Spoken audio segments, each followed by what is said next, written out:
Buenas tardes, amigos de la Coalición de las Américas. Hoy tengo el gusto de estar con ustedes viéndonos en el mes de la hemofilia en todo el mundo, que sabemos que todos estamos en la concientización de la hemofilia, cosa que nos parece una actividad permanente, pero vamos a reforzarla siempre ahora en abril. En esta ocasión tenemos la fortuna de contar con expertos en el cabildeo de la hemofilia. Empezamos por las damas. Amanda Bock, directora ejecutiva del Consorcio Europeo. Hola, Amanda. Hola, Marta. Un gusto estar aquí con ustedes. Gracias, Amanda. Daniel Aníbal García, presidente de FEDEMO, nuestros hermanos españoles que siempre han sido tan queridos acá en América. Hola, Daniel Aníbal. Muchas gracias, Marta, por la invitación, Antonio, por la invitación. Y sabéis que este cariño es mutuo. Os queremos muchísimo a vosotros, nuestros hermanos del otro lado del charco, pero hermanos. Gracias, Daniel Aníbal. Y pues no podía faltar nuestro presidente de la Coalición de las Américas, Antonio Gómez Cavallini, que siempre está en búsqueda de información y de actividades que sean de interés para todos ustedes. Hola, Antonio. Hola, Marta, ¿cómo estás? Hola, Amanda, Daniel. Gracias por el tiempo y gracias, Marta, por la coordinación de esta entrevista. Con mucho gusto. Pues vamos a empezar ya que tenemos a nuestros invitados de Europa. ¿Qué nos pueden decir ustedes? No sé quién quiera tomar la palabra. ¿Cómo está actualmente el tratamiento en Europa? Y a lo mejor un poquito comparativamente con América, que nos lo puede decir Antonio, porque bueno, a la distancia se ven muchas cosas, se dicen muchas cosas, pero ustedes al interior de sus posiciones, ¿cómo lo ven? No sé si quieras empezar, Amanda. Bueno, ya con gusto. Bueno, la situación en general con el tratamiento en Europa está estable. Tenemos muchas opciones en la mayoría de las partes de Europa, sobre todo en el oeste, pero seguimos trabajando mucho en los países del este y del sur a tener más opciones y sobre todo más opciones, digamos, innovadoras y nuevas. En general, lo que es el cabildeo, estamos tratando de trabajar mucho la cuestión de la terapia genética y entender si nos parece bien el equilibrio entre los beneficios y los riesgos de esta terapia. Como introducción lo voy a dejar ahí, pero de manera muy práctica, de momento ahora en estos días estamos bastante bajo presión en Europa a causa de la guerra que está afectando muchos de nuestros miembros que reciben refugiados y buscan a las familias con hemofilia y con otros problemas de la coagulación para poder ayudarles, y nosotros en el consorcio estamos trabajando mucho para poder darles esa ayuda a esas organizaciones que reciben los refugiados de nuestra comunidad. Y el hecho de que todo esto esté pasando tan pronto después del COVID, de la pandemia, también es otro estrés muy importante en muchos de nuestros países. Así que ahí lo dejo y le invito a Daniel Aníbal a compartir sus impresiones y a ver cómo se compara la situación en general en Europa con España. Bueno, muchas gracias, Amanda. Bien sabéis que España es un país europeo, pero tenemos una peculiaridad, es un país muy descentralizado.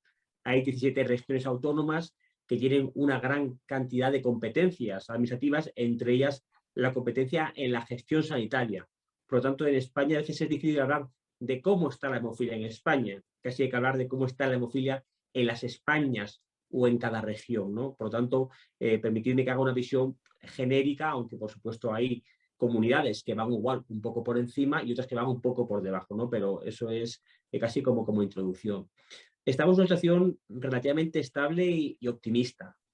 Ahora tenemos todos los productos, o prácticamente todos los productos, autorizados por la EMA, por la Agencia Europea del Medicamento, que es el regulador que da la autorización de comercio para los medicamentos en Europa, tienen la financiación nacional, es decir, pueden ser comprados y prescritos por los hospitales públicos. Eso ha sido un proceso que no ha sido fácil, pero lo hemos conseguido y actualmente todos los productos que han sido presentados han sido aprobados. Por lo tanto, teóricamente, cualquier hospital de España podría comprar cualquier producto de los que están para hemofilia y coagulopatías congénitas en el hospital. Esa es la teoría, pero en la práctica sí seguimos viendo dificultades de acceso efectivo a los fármacos. Esa es quizás la gran dificultad, ¿no? Conseguir que esa teoría se haga práctica, y eso es nuestra pelea de los últimos años, y hay que reconocer que es una pelea, una lucha que está teniendo éxitos. Nuestra reivindicación de los últimos años era la profilaxis para todos, no solamente en niños, también en adultos, y actualmente todo paciente adulto con hemofilia grave o moderadamente grave o que tenga indicación clínica para la profilaxis y el paciente lo desea, tiene profilaxis en nuestro país. Es un gran progreso del que nos encontramos muy orgullosos. Sigue habiendo algún hospital, alguna región que no se ha conseguido esto plenamente, y estamos focalizando el esfuerzo en aquellos sitios donde no hemos conseguido eso, que es, digamos, el reto de este año, ¿no? Conseguir que no haya dos velocidades, que toda la comunidad de hemofilia de nuestro país vaya conjuntamente. Y un tema que casi me da vergüenza hablar yo de ella, pero es muy importante, es la mujer con coagulopatías, que es uno de los grandes focos que tenemos en FEDEMO este año y estamos consiguiendo éxitos. Muchas veces se ha pensado en la mujer en el mundo de la hemofilia exclusivamente como portadora de hemofilia, y olvidamos que hay otros déficits raros de coagulación que tienen las mujeres. Olvidamos que la enfermedad de von Willebrand, una coagulopatía muy común, lo tienen las mujeres. Y otro gran olvido, hay mujeres con hemofilia. Aunque sean pocas, existen y no podemos olvidarlas, porque podemos conseguir que haya un doble estigma: el estigma de la patología y el estigma de la invisibilización. Y es uno de nuestros grandes focos. Y luego, si queréis, profundizamos. Y ya brevemente, respecto a la guerra, lo primero, permitidme la solidaridad y el cariño al pueblo ucraniano, un pueblo hermano, un pueblo europeo, un pueblo querido, que no entendemos y condenamos profundamente esta invasión y esta agresión a un Estado soberano, y creo que como comunidad, la comunidad Europa, no podemos aceptar esto, que haya una guerra cruel e inhumana en nuestro territorio, y toda nuestra solidaridad. Y comentar que ya están llegando pacientes con hemofilia y coagulopatías a nuestro país, y por supuesto la atención sanitaria por normativa es plena. Una persona refugiada tiene todos los sanitarios exactamente igual que un nacional español, y por supuesto nuestra mano tendida de poder apoyar a estos hermanos, estos compañeros de hemofilia de Ucrania, refugiados de la guerra. Y por supuesto FEDEMO, y lo sabe Amanda, hemos ofrecido lo poco que tenemos al Consorcio Europeo para que cualquier persona que lo requiera sepa que aquí en FEDEMO pues tenemos el teléfono. Y eso son, si me permite, resumiendo, los grandes focos: acceso efectivo a los fármacos. De verdad, el fármaco, para que sea útil, hay que tenerlo, no solamente que esté en los papeles. Y segundo, no olvidar ni a las mujeres ni a los compañeros ucranianos en este año tan complicado. Gracias, gracias, Manuel Aníbal. Antonio, ¿qué nos puedes comentar? Aquí estamos hablando de varios países, tú los conoces bastante bien, pero ¿qué tú nos puedes comentar acerca de la situación de estos temas que estamos abordando? Sí, los conozco, Marta, igual que los conoces vos, que también tenés un vasto recorrido y también conoces, digamos, las latitudes de América. Un poco mi impresión es la reflexión de que hoy actualmente en América tenemos un acceso al tratamiento mejor de lo que eran hace al menos 10 años antes.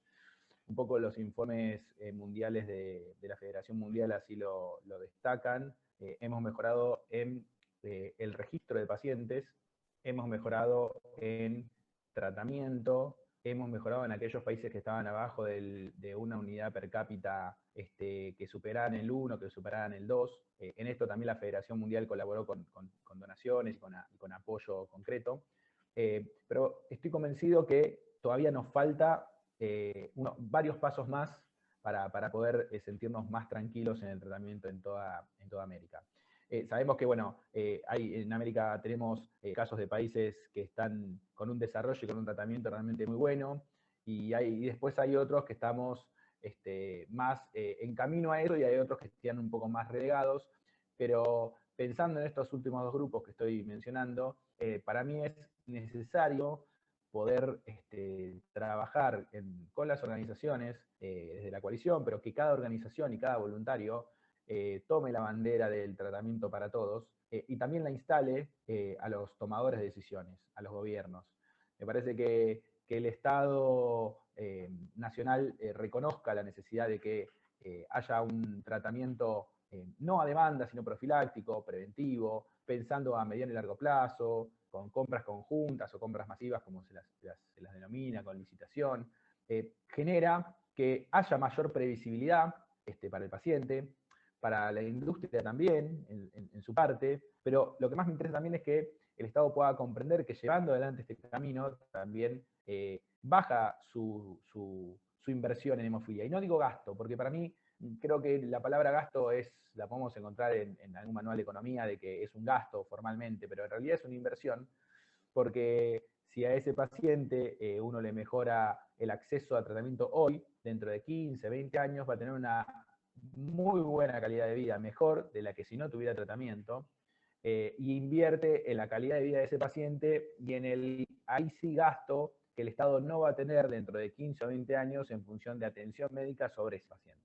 Por lo cual, ese es un kit, digamos, un clic que hay que hacer con los tomadores de decisiones, y por eso digo que el estado actual del desarrollo y del tratamiento en la región es bueno, ha mejorado, tenemos todavía que avanzar, pero me parece que tiene que ser un poco como por así decirlo, el paraguas o la idea general para poder avanzar en tener mejor tratamiento.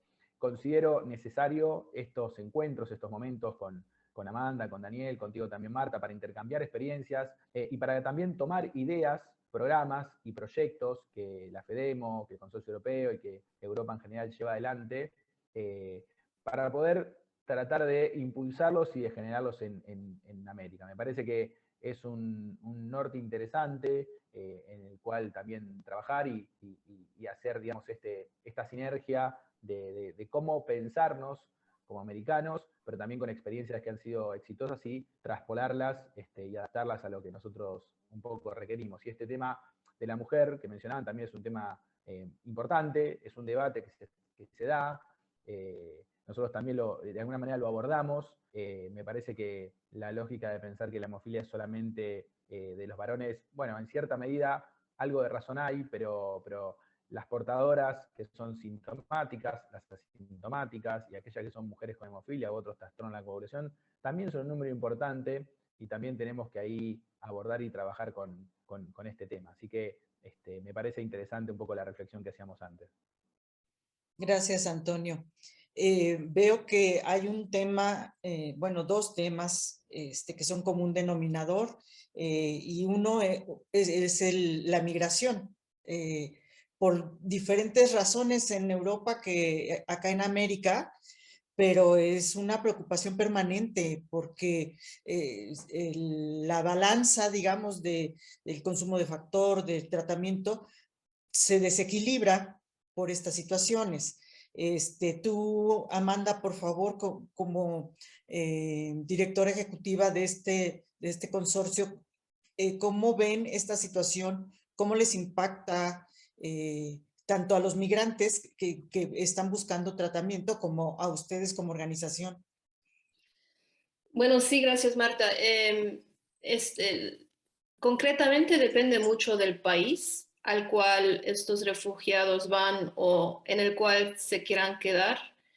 Nuestros mayores problemas los tenemos en los países de la frontera, donde el presupuesto nacional no es bueno en sí, no es suficiente en sí para los pacientes de esos países. Por ejemplo, Polonia, que de momento está sufriendo mucho con su protocolo nacional para el tratamiento de hemofilia de todas maneras, y ahora encima de eso tiene a los refugiados que están entrando. y nos preocupa mucho la sostenibilidad de los sistemas de salud de ciertos países como ese. Lo que sí nos da un poco de esperanza es que muchos de estos países están dentro de la Unión Europea, y dentro de la Unión Europea, como ya lo ha mencionado Daniel Aníbal, los refugiados tienen bastantes derechos, y en muchos países hay un presupuesto paralelo para financiar los tratamientos de los refugiados y para proteger un poco el presupuesto nacional para los pacientes nacionales. Pero esto no lo vemos en cada país. Estamos tratando de dar apoyo y de ayudar donde podemos. Por ejemplo, el consorcio hemos creado un fondo de apoyo para nuestros miembros nacionales y para darles dinero, para darles fondo con el cual ayudar a los refugiados donde sea necesario de manera temporal. Hasta y cuando los refugiados se muevan quizás más al sur o más al norte o más al oeste y encuentren otros sistemas nacionales que puedan darles un poco mejor apoyo. Así que esto es una cuestión que está mucho en evolución, con un cambio cotidiano, pero pienso que en general estamos viendo en Europa mucha solidaridad, no solamente dentro de nuestra comunidad, pero también dentro de Europa en general.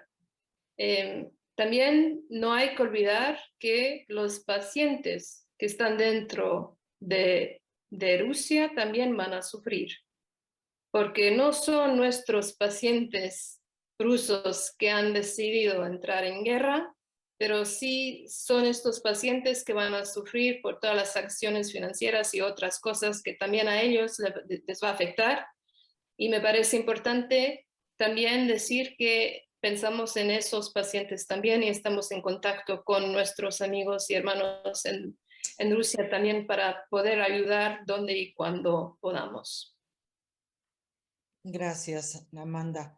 Daniel Aníbal, ustedes tienen acciones como españoles centralizados, acciones para los refugiados, o lo hacen a través del consorcio o ambos.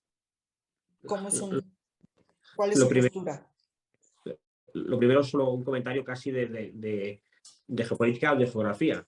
España, ni que decir tiene, somos el país más iberoamericano de Europa con diferencia. Somos la puerta histórica con Iberoamérica y somos la puerta hasta de vuelos con Iberoamérica, ¿no? Por lo tanto, hay un número muy importante de población iberoamericana que vive en España, muchas de ellas españoles, porque tienen la nacionalidad española. Por lo tanto, es una realidad. Hay muchos pacientes con hemofilia que no han nacido en España, pero son españoles de pleno derecho. Por lo tanto, hay que reconocer que son españoles y nosotros lo tenemos claro. Aquí no miramos dónde has nacido, ¿no? Eres español y muchos de vosotros que podéis estar yendo, vuestra familia nacieron en España y fueron a Latinoamérica. España es un país de emigrantes. ¿Cuántos españoles no han estado en Buenos Aires? Y mira, Antonio, ¿no? ¿Cuántos españoles no han estado en Cuba o en Venezuela? Somos un país que históricamente hemos estado allí y ahora hay algunos que estáis aquí, por lo tanto lo entendemos, ¿no? Y hay unos convenios, bien conocéis, de doble nacionalidad que facilitan mucho que esta comunidad iberoamericana sea nacional española, ¿no? Y es una realidad que tenemos muy aceptada como sociedad. Y hay otra realidad. España es la frontera europea, es una de las fronteras europeas con África. Es más, España tiene 2 ciudades autónomas en África. Ceuta y Melilla son ciudades españolas que están en África, no lo olvidemos. Y las Islas Canarias, una gran archipiélago que es Europa, está en África. Por lo tanto, somos un país que por nuestra situación geográfica recibimos permanentemente refugiados, inmigración legal e ilegal. Es una realidad. Y nosotros como FEDEMO damos la cobertura, pero esto es una situación de España, de país. España tenemos la costumbre y estamos acostumbrados a recibir estas realidades y la normativa española es muy clara. La normativa española, quizás algunos de vosotros la conocéis, lo primero, el nacional español es nacional español, da igual dónde haya nacido. El nacional comunitario, que tenga pasaporte comunitario, da igual, es también como si fuese un español. Estamos en la Unión Europea y sabéis que la normativa europea exige tratar a los comunitarios como nacionales, no puede haber distinciones.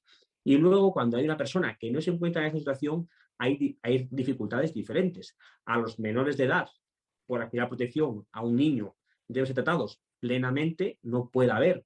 Los niños son niños y la normativa nuestra dice que un niño, da igual donde haya nacido, tiene derecho a la asistencia sanitaria. La dificultad viene en aquella persona que sea mayor de edad que no tenga esas situaciones, en el cual la administración sanitaria limita el tratamiento a tratamiento de urgencias. Eso es una realidad.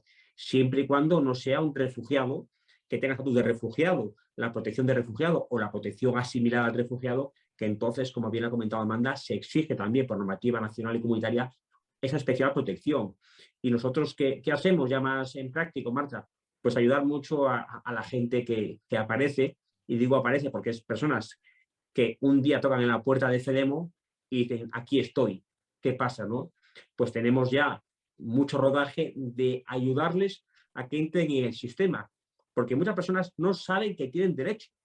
Nosotros lo que hacemos es ayudarles a que su derecho lo puedan ejercitar.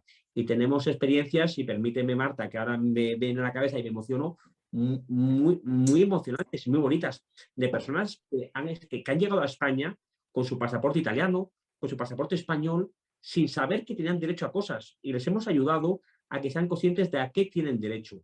Por supuesto, lo que no podemos hacer tampoco es engañar a la gente y pensar que España es el maná, porque no podemos decir a una persona que venga a España si no quiere esas condiciones, porque desgraciadamente el sistema no les va a dar la atención que corresponde. Y eso ocurre con cierta frecuencia, ¿no? Que la gente piensa, sobre todo personas que no tienen ese derecho, al no ser nacionales españoles, nacionales comunitarios, de pensar que en España se va a solucionar todo, y a veces la realidad no es tan fácil y hay problemas. Y en ese caso también ayudamos a las personas, pero sobre todo siendo sinceros, y no podemos a la gente darle falsas expectativas, falsas esperanzas, que es lo peor. A la gente hay que decirles la realidad y no ocultarla. Pero tenemos mucha experiencia y sobre todo Marta, Antonio, Amanda, obviamente con población iberoamericana. Sabéis que Madrid, los que lo conocéis, es una ciudad iberoamericana.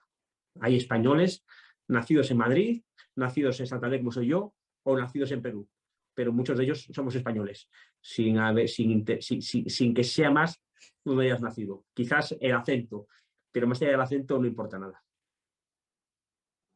Es verdad, el problema es grande de toda esta situación de migración y de refugiados. Gracias, Daniel Aníbal.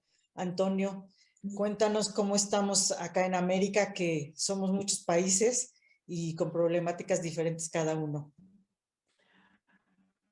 Bueno, un poco lo que decía Daniel, que Madrid es Iberoamérica. Bueno, yo la encontré muy parecida a Buenos Aires, y quizás algún otro nativo de algún otro país va y también le encuentra parecidos con sus ciudades capitales. Mi reflexión un poco es, en América tenemos situaciones de complejas, digamos, de migraciones. Es un tema que cada vez está más en la agenda de la coalición y de las organizaciones. No es debido a cuestiones bélicas, porque no tenemos desde hace, por suerte, muchos años guerras internas en América, ni en el territorio americano.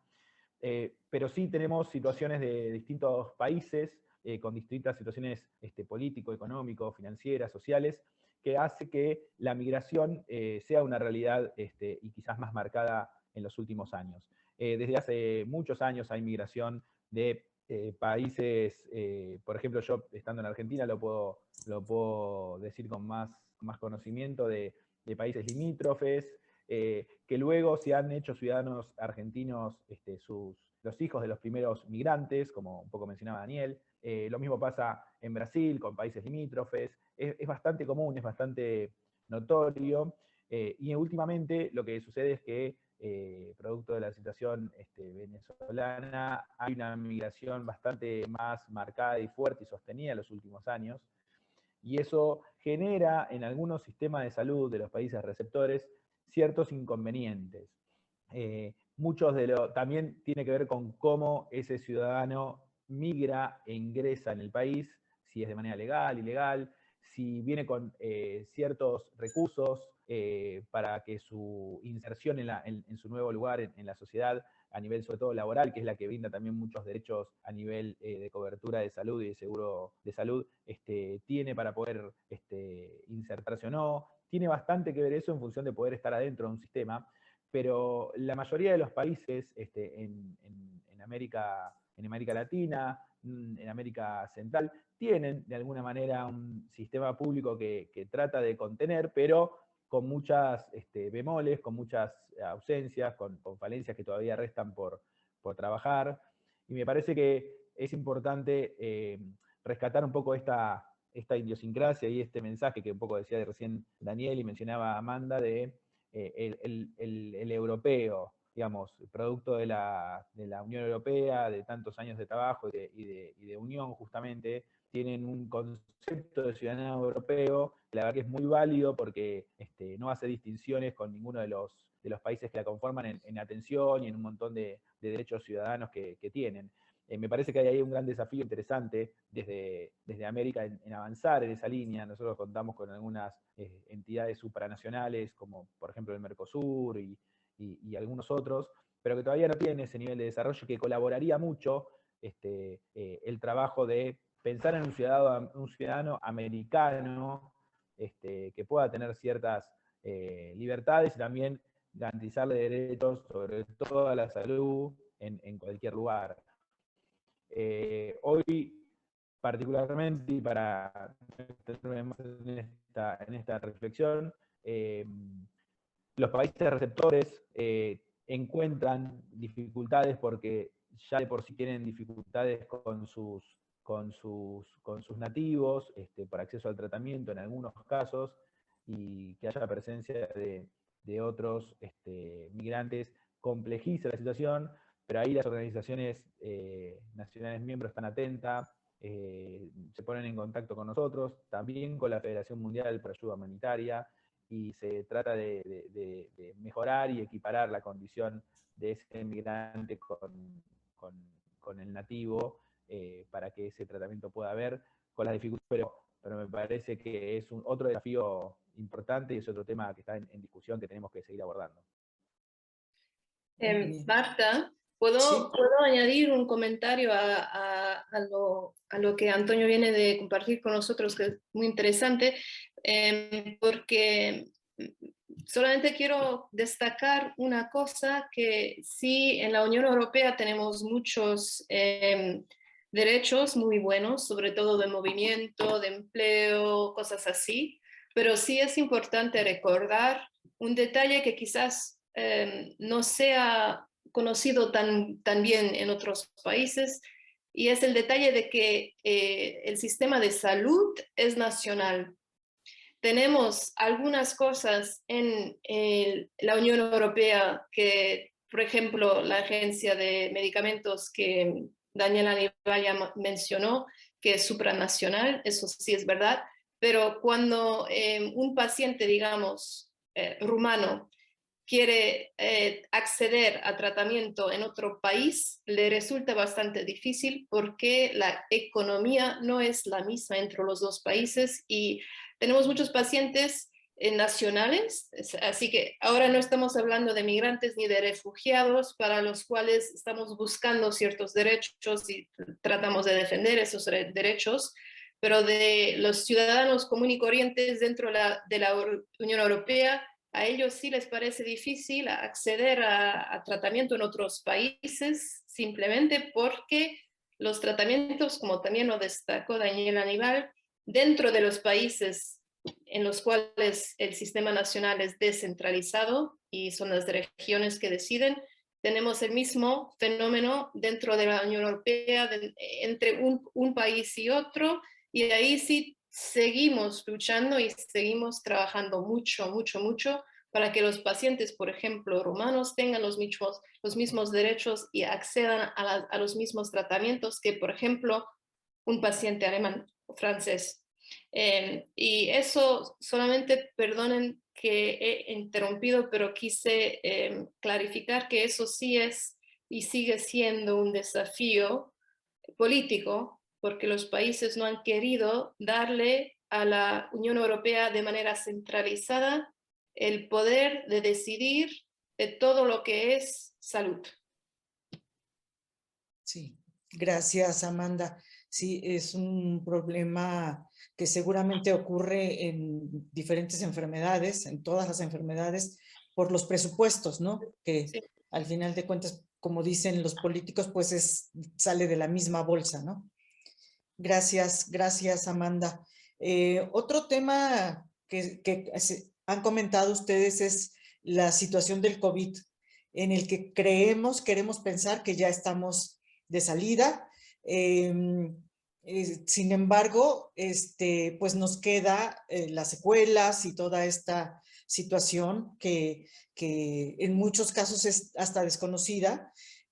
¿Cuál es el impacto que ustedes ven o que ustedes visualizan que va a tener o que tiene ya en el tratamiento integral? No sé si quieras empezar tú, Amanda, o Daniel Aníbal. Bueno, a nivel europeo, tan gentil gentleman como siempre, Daniel Aníbal, que me da la palabra primero, de manera europea, a nivel europeo quiero decir, también aquí es variable. Los presupuestos estamos luchando mucho para que se queden a un nivel estable y que no perdamos todo el trabajo que hemos hecho todos estos años. La verdad que de momento eso no lo estamos viendo. Lo que sí estamos viendo son cambios en el sistema social, el sistema de salud, los presupuestos y también cambios en la manera en la cual se toman decisiones, de vez en cuando más positivas. Por ejemplo, en algunos países hemos visto el tratamiento que de pronto los pacientes lo puedan tomar en casa porque justamente el Sistema Nacional de Salud ha necesitado ayuda. Pero en otros países la verdad que sí tenemos miedo de que vamos a perder un poco del trabajo que hemos hecho todos estos años. Otro tema que vemos que se está desarrollando, que no tiene tanto que ver con los presupuestos, es el tema de las vacunas, que como saben, el consorcio tenemos 48 miembros, así que eso quiero decir muchos más miembros que los miembros de la Unión Europea, que son 27. Y tenemos todos esos miembros que si han recibido una vacuna para el COVID que no es reconocida por la Agencia Médica de Europa, esos pacientes nuestros no pueden entrar a la Unión Europea, a venir a nuestros eventos y cosas así. Así que ahora estamos luchando contra esa, bueno, digamos, discriminación entre pacientes en un país, pacientes en otro país por la cuestión de la vacuna. Así que esos son un poco las primeras señales que vemos un poco saliendo de la pandemia y pues cosas que tenemos que trabajar para asegurarnos que sigamos en buenas vías. Gracias, Amanda. Daniel Aníbal, ¿cómo les está yendo a ustedes en ese sentido en España? Primero, solo un recordatorio. Quizás las zonas que más sufrieron la primera ola del COVID en Europa fueron Italia y España, y muy significativamente Madrid. Como bien sabéis, el primer paciente europeo fue un paciente italiano y el primer paciente español fue un italiano que estaba aquí de vacaciones, y pronto en Madrid hubo una gran eclosión de casos. El gran centro de Madrid, el Hospital La Paz, es el gran centro de la hemofilia. Por lo tanto, ocurrió que durante muchos meses nuestro centro de hemofilia se convirtió en un centro monográfico de COVID, lo cual en un principio pues, no nos preocupó. Pero hay que reconocer que nuestros médicos, nuestras enfermerías, la farmacia hospitalaria se portaron de 10 y tuvimos un seguimiento telefónico, obviamente, pero permanente. Es más, si me permitís una realidad, un día me llamaron a mí para preguntarme qué tal estoy y yo le decía, no, yo estoy bien. ¿Cómo estáis vosotros? ¿No? Porque realmente en España, pues ya hace años, se contagiaban y nosotros estábamos preocupados casi por ellos, que estaban en primera línea, ¿no? Ujú. ¿De qué sirvió esto? Primero, es difícil decir de qué hemos sacado bueno de algo tan malo, que en España han muerto más de 100.000 personas, ¿no? Pero ¿qué hemos sacado bueno? Lo primero, que la sociedad se ha dado cuenta de lo importante que es la sanidad y de que hay que apostar en sanidad y de que el personal sanitario tiene un gran papel en la sociedad. Se nos había olvidado eso. A nosotros, personas con hemofilia, no lo sabíamos, pero a la sociedad en general se le había olvidado. Y eso ha servido para volver a poner en su sitio el papel de la sanidad pública y que hay que invertir económicamente en la sanidad. Nos hemos dado cuenta, qué pena que haya que haber habido una pandemia para que nos diésemos cuenta de lo importante que es la sanidad pública en nuestro país. Otras cosas, no sé si buenas o al menos que habrá que aprender a manejar, la telemedicina y la telefarmacia. Hemos conseguido romper aquellas resistencias al envío domiciliario de medicamentos. No para todos los pacientes, pero sí para muchos pacientes, lo cual, como entenderéis, aumenta la adherencia y disminuye la carga de tratamiento, lo cual hace que el impacto social de la enfermedad se disminuya. También la telemedicina, ¿no? Hemos aprendido a no tener que ir al hospital a decir todo va bien, y igual para eso nos vale que nos llamen por teléfono y nos digan, oye, todo va bien. Eso es quizás cosas buenas que hemos sacado. Pero bueno, cosas malas. Los hospitales en España muchos han sido monográficos de COVID, lo cual ha provocado retrasos en diagnósticos, en seguimientos, en cirugías en hemofilia. No olvidemos la importancia de la cirugía ortopédica en hemofilia, y ha habido retrasos en la cirugía ortopédica en hemofilia que estamos ahora intentando revertir. Y los hospitales están al 150% de su capacidad intentando revertir ese retraso. Pero es complicado, ¿no? Porque no olvidemos, el COVID, al menos en España, la situación es mucho más controlada, pero no ha desaparecido. Por lo tanto, hay que hacer ese difícil balance entre una patología grave como es el COVID, que existe, pero no olvidar el resto de patologías. Y los hospitales están en eso de aprender a hacer dos cosas al mismo tiempo y lo estamos consiguiendo. Y respecto a la vacunación, nosotros somos un país muy privilegiado, porque hemos participado, por supuesto, en la compra centralizada de la Unión Europea y hemos tenido de manera precoz acceso a las vacunas. Y sí comentaros que nosotros no sabíamos si las personas con hemofilia teníamos que ser prioritarias o no. Y la verdad es que los hematólogos nos ayudaron a darnos cuenta de que no éramos prioritarios y hay que ser también solidarios con los que de verdad les hace falta. Una persona inmunodeprimida le hace más falta que a mí la vacuna. Por lo tanto, no seamos acaparadores, seamos solidarios y seamos conscientes de esta realidad. Sabes que a veces pensamos solo en nosotros, ¿no?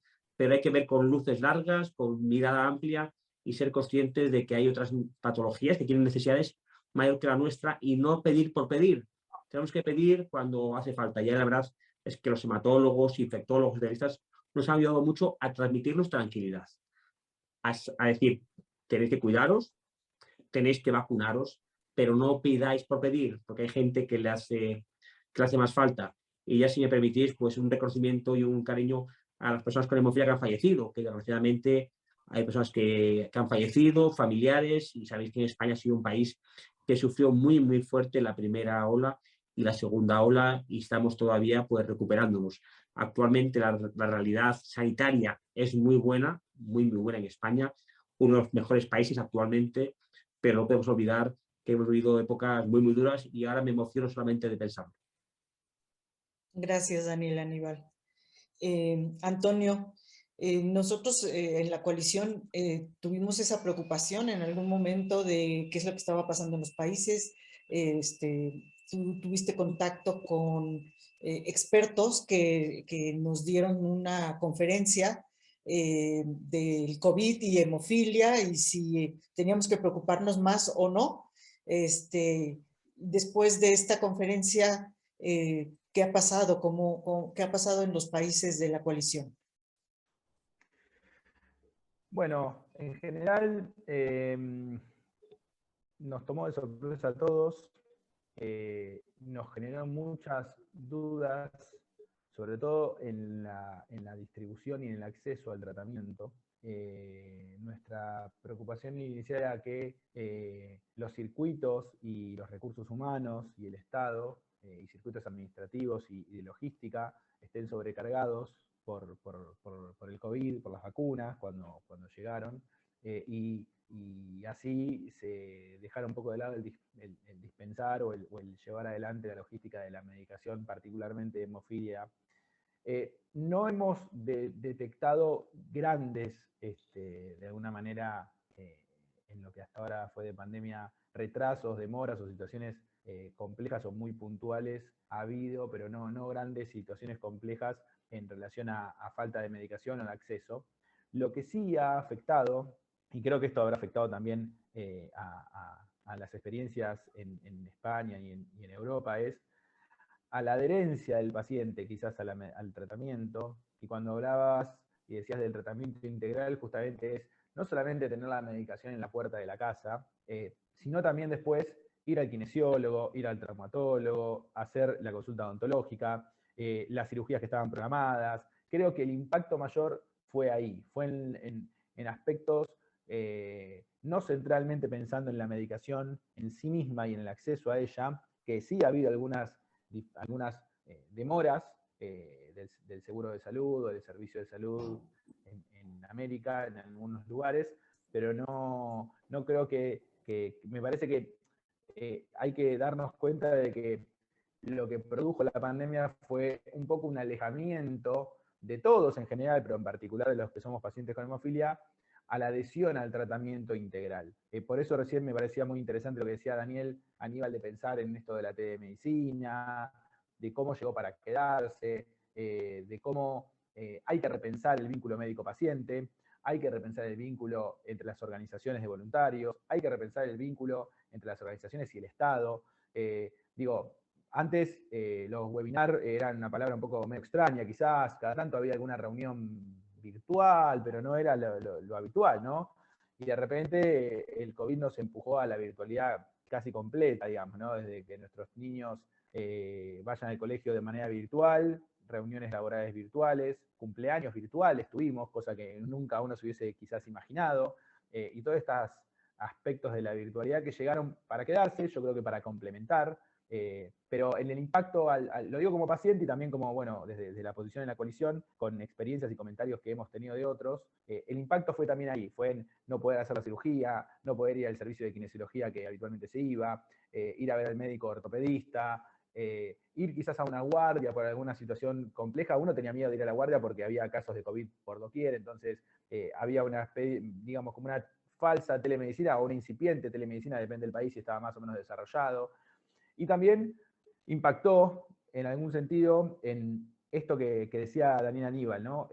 Cómo tenemos que pensar al Estado y a la salud pública y a la sanidad como una herramienta necesariamente preventiva y no paliativa. El COVID nos agarró de sopetón y corrimos otra vez las vacunas y como humanidad en algún sentido lo conseguimos y logramos detener o acorralar un poquito más al virus, pero me parece que hay que pensarlo de esa manera, que el correr atrás el conejo detrás de la zanahoria no es el resultado, sino hay que ser preventivo. Y en hemofilia sí podemos ser preventivos, podemos no correr detrás de la zanahoria. Era un poco lo que veníamos conversando de cómo está el tratamiento y hacia dónde queremos ir. El pensar que tenemos que tomar la experiencia del COVID, recuperar la salud como un valor, la inversión en salud como algo destacable, y particularmente traspolando la hemofilia, cómo justamente hay que invertir en mejor calidad de vida para nuestros niños hoy, para dentro de 10 o 15 años, la hemofilia deje de tener la incidencia como discapacidad en cada uno de nosotros. Pero me parece que hay muchas cosas para repensar, hay muchas experiencias de cómo nos fuimos amoldando el COVID. Me parece que fue un buen ejercicio, esperemos no tener de vuelta una pandemia similar o situaciones un poco catastróficas que nos lleven a esto. La verdad, ojalá que no, pero me parece que de esto tenemos algunas notorias falencias que tenemos que trabajar y también rescatar algunas acciones positivas de flexibilidad o adaptación que tuvimos que ir teniendo en general como seres humanos y particularmente como pacientes con hemofilia, como voluntarios o como organizadores en cada organización, justamente nacional miembro o como Amanda en el consorcio, de pensarnos y desafiarnos y correr un poquito los límites para lo que venga, ¿no? Así que me parece que algo de eso es interesante pensar.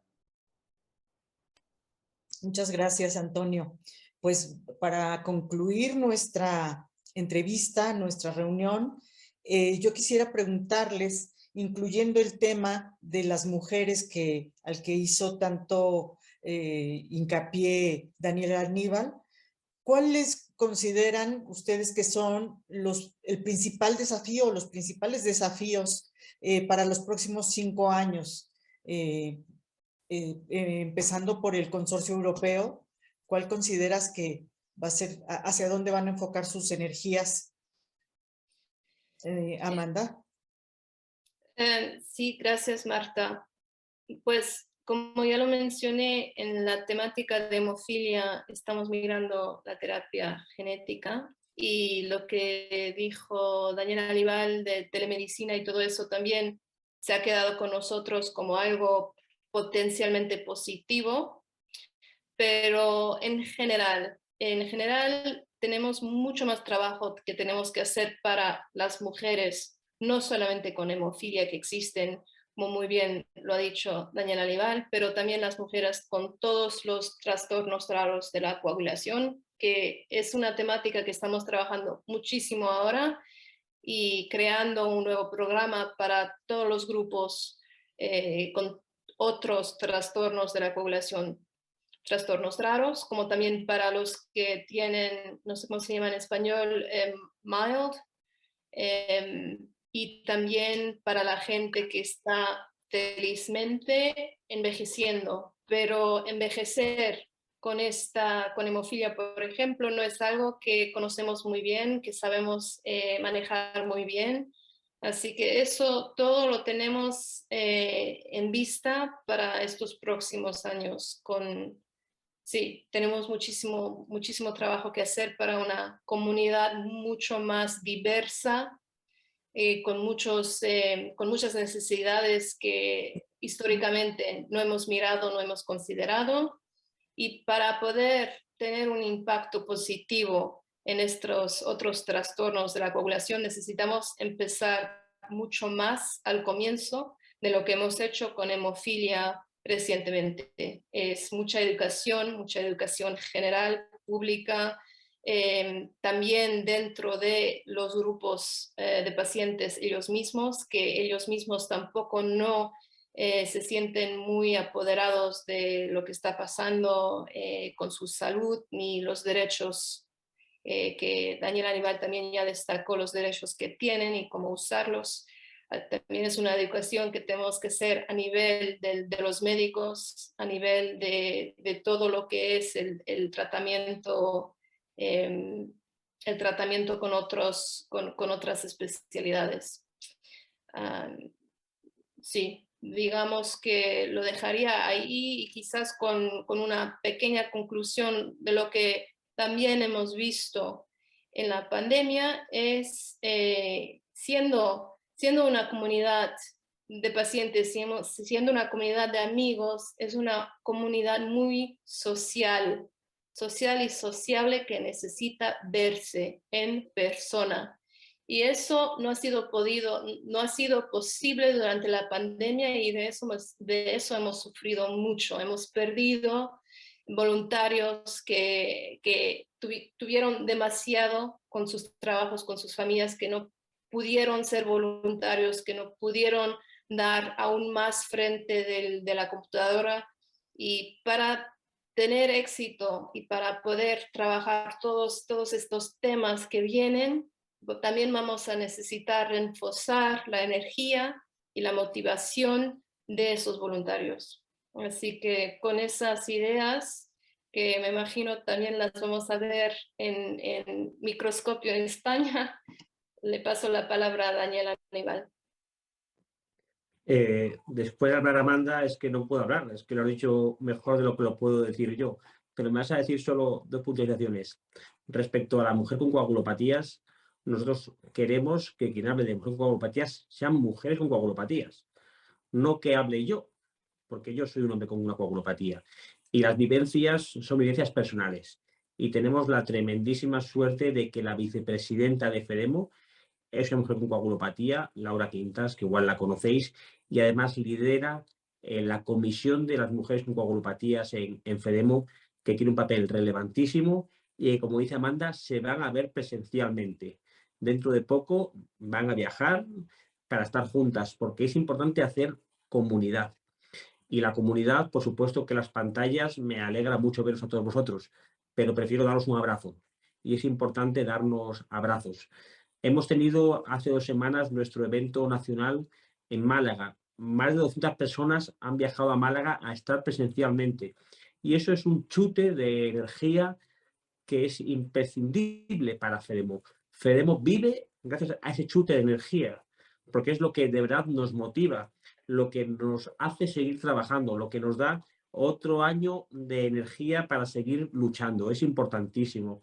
Por lo tanto, no sé si los que nos escucháis podéis, pero el Congreso Mundial que viene en Montreal quizás no es posible presencialmente, pero sí de manera híbrida, conectándote telemáticamente. Es muy importante hacer comunidad y estos eventos son importantísimos. ¿Qué decir del Congreso Consorcio Europeo de Hemofilia al que asistiremos, ¿no?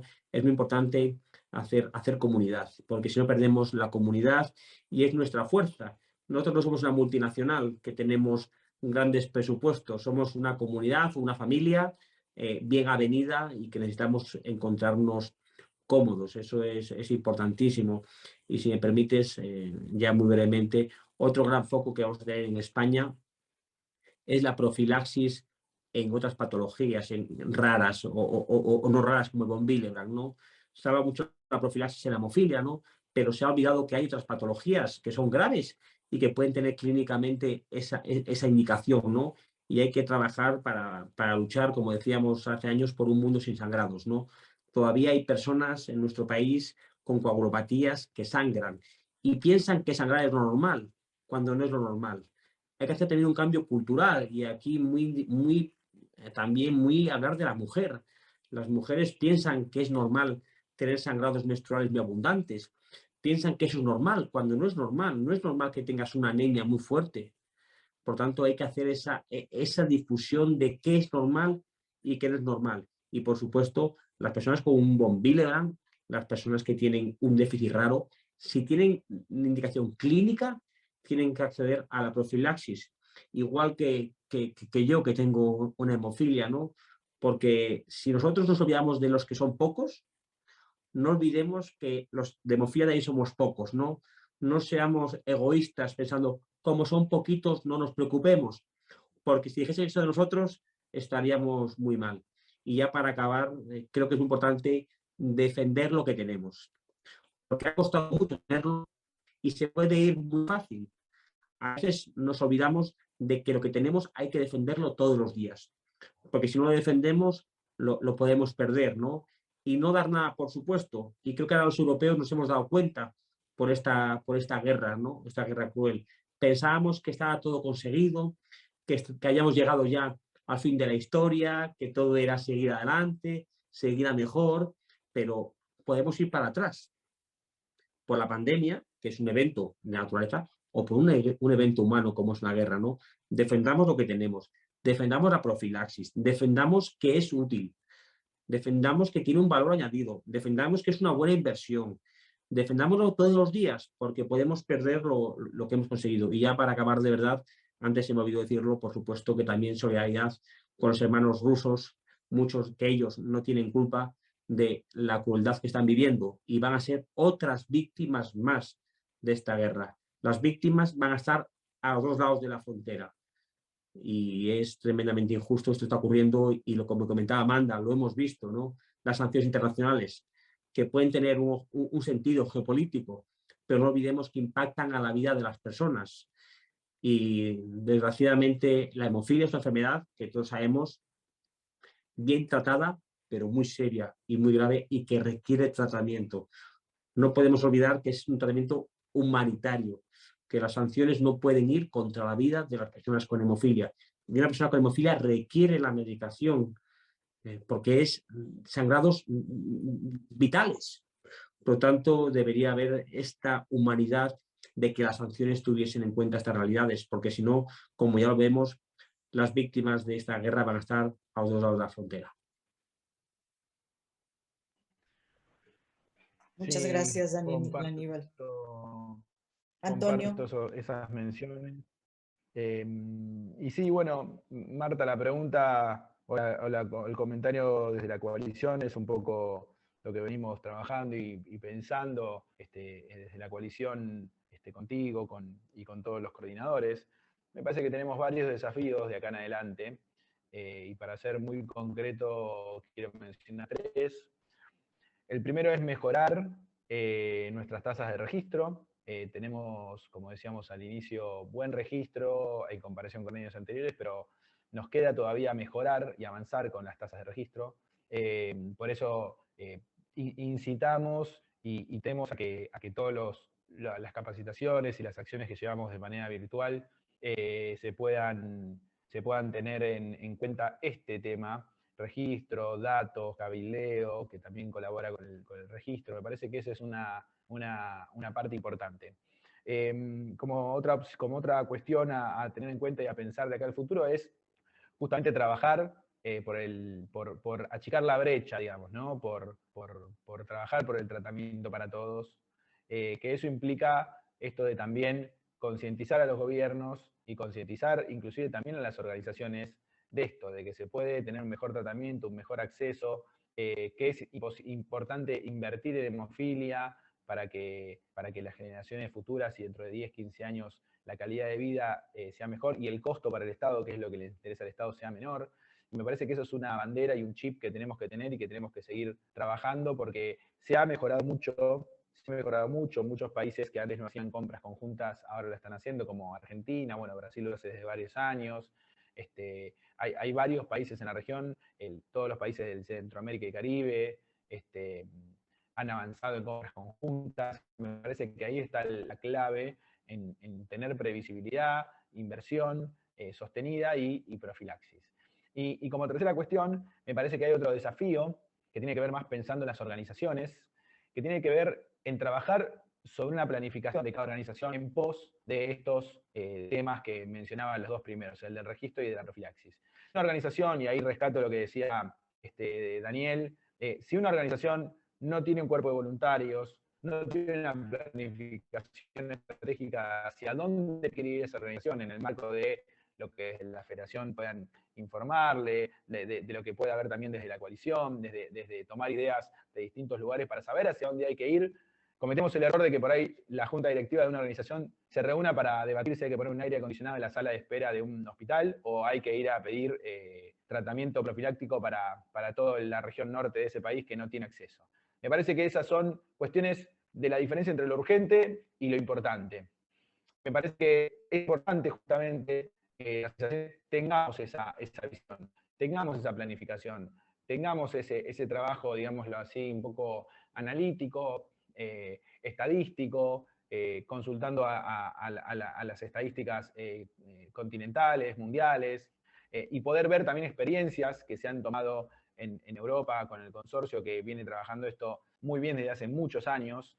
Yo no sé, Amanda, Daniel, no sé si hay algún país en Europa hoy por hoy que haga compras que no sean con compras masivas o compras tipo de licitación. Me parece que debe haber algunos pocos, pero me parece que esa experiencia quizás de esa compra previsible es la que tenemos que tomar, y eso justamente se hace en el marco de una planificación estratégica organizada de la organización y justamente con los voluntarios. Y para terminar, yo lo digo como paciente. Si yo soy paciente o familiar de un paciente, y creo que también te calza a vos, Marta, muy bien esta reflexión, digo, para que pensemos, si puedo ser parte del cambio del tratamiento en mi país, en mi comunidad, para mi hijo, para mí mismo, para mi futuro, y no lo hago y no tengo la oportunidad, y no es que no tengo la oportunidad, pero no aprovecho la oportunidad sabiendo que hay organizaciones generalmente bien armadas o trabajando en cada país, me parece que es una picardía, me parece que me tengo que involucrar, que tengo que estar, que tengo que traccionar, que tengo que insistir, que tengo que ir a decirle al presidente de la organización o a la junta directiva que quiero participar, que quiero estar, que quiero, con las herramientas que uno tenga. Uno no nace sabiendo todo sobre hemofilia, ni sobre cabildeo, ni sobre planificación, ni sobre el mundo de la hemofilia. Uno se va también formando, y me parece que este es el camino, de que cada uno se empodere, crea y sepa que puede ser factor de cambio, que su aporte suma, y por eso es importante que a todos los que miren la entrevista, vean el trabajo que que en América se hace, que en Europa se hace, que en diferentes lugares se hace con el pos y con el pro de obtener mejor tratamiento de acá en adelante. Si miramos cómo estábamos en América hace 15 años atrás, bueno, era un panorama muy distinto. Y hoy estamos donde estamos producto de que hubo gente, no me incluiría, pero hubo gente predecesora, entre ellas Marta, César, hoy presidente de la Federación Mundial y muchos otros, que traccionaron e impulsaron para que eso pasara. En Europa lo mismo, y en muchos continentes que todavía les falta desarrollo, este mensaje, colaborar, ayudarlos, guiarlos, escucharlos, hacer catarsis si es necesario y hacer reflexiones conjuntas para que el paciente y la comunidad se empodere, avance, exija, pida y consiga los logros en función de voluntarios y de tener planificado hacia dónde ir. Así que me parece que en este mes del Día Mundial y en esta semana, me parece que por lo menos desde la coalición tenemos estos desafíos, que no son pocos, Marta, no sé si yo pensaba que no fuesen tan grandes y que no tuviésemos que preocupar solamente justamente si hay que poner un aire en un hospital en algún lugar del continente o no, pero lamentablemente no es así, tenemos que bregar por cosas grandes y bueno, ahí estamos y ahí estaremos. Así que eso es un poco lo que creemos y hacia dónde seguir. Antonio, muchas gracias por tus palabras. Yo creo que con esto que estás diciendo, cierras con broche de oro lo que es la concientización del Día Mundial de la Hemofilia, del mes de la hemofilia, porque no es festejar, no es echar las campanas al vuelo, sino es realmente comprometerse, que es lo que tú estás diciendo muy bien, y hacer el relevo de las generaciones que van pasando y que van dejando una huella. Necesitan un relevo de gente que se comprometa, que no diga, bueno, como yo ya tengo tratamiento, ya no pasa nada para mí. Entonces, muchas gracias por tus palabras, que nos dejan esa conciencia en la mente. Y muchas gracias, Amanda, muchas gracias, Daniel Aníbal, muchas gracias por su presencia, por su asistencia, por sus conocimientos, por su tiempo y por compartirnos toda esta pasión con la que trabajan. Antonio, muchas gracias por lo que es estar al pendiente, al frente de las necesidades de los países de la coalición y pues a trabajar en este mes de la hemofilia. Hasta luego, Bueno, nos vemos pronto. Muchas Gracias a gracias. ustedes. Muchas gracias a vos, Marta, antes de terminar, porque si hoy el tratamiento en América es como es, también es parte tuya, y gracias también por la colaboración en la coalición, y bueno, desde ya a los amigos de Amanda, Daniel, espero verlos. Gracias.